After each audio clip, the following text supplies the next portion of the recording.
आपने अक्सर आपके फैमिली के बुजुर्ग लोगों को ये कहते सुना होगा कि हमारे ज़माने में तो ये चीज़ सिर्फ 10 रुपए में मिलती थी और आज देखो इसकी क्या प्राइस हो गई है। अगर आप उनकी इन बातों पर गौर करोगे तो आप सोचोगे कि आखिर ये हुआ कैसे। ये सब अचानक तो नहीं हुआ, धीरे धीरे चीज़ों के दाम बढ़ते गए और आज उन चीज़ों की प्राइसेस नई लेवल्स पर आ चुकी है। इसे इन्फ्लेशन इफेक्ट कहते हैं। इन्फ्लेशन की वजह से गुड्स और सर्विसेज के दाम बढ़ते हैं, यानी महंगाई बढ़ती है और प्राइसेस बढ़ने के कारण आपकी परचेसिंग पावर कम हो जाती है, यानी आपके पैसों की वैल्यू कम हो जाती है।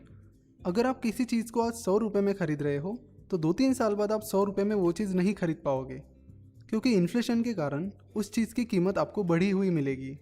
इन शॉर्ट, इन्फ्लेशन के कारण आपकी परचेसिंग पावर कम हो जाती है।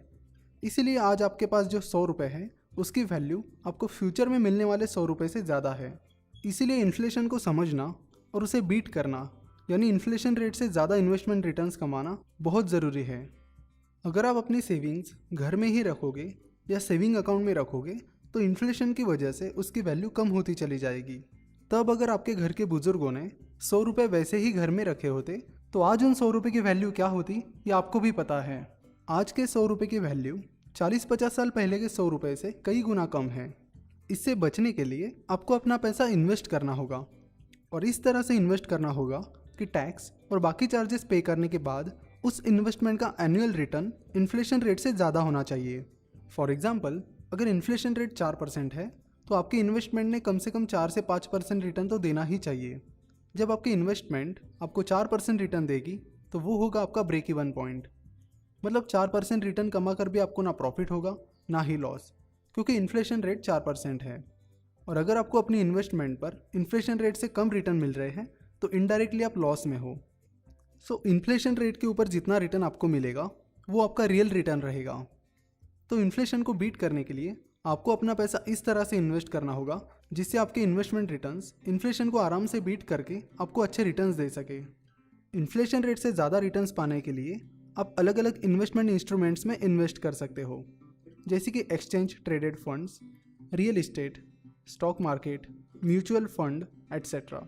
लेकिन इन इन्वेस्टमेंट इंस्ट्रूमेंट्स के रिटर्न्स फिक्स नहीं होते हैं, इसीलिए किसी भी इन्वेस्टमेंट इंस्ट्रूमेंट में इन्वेस्ट करने से पहले आपको उसका अच्छा खासा एनालिसिस करना होगा।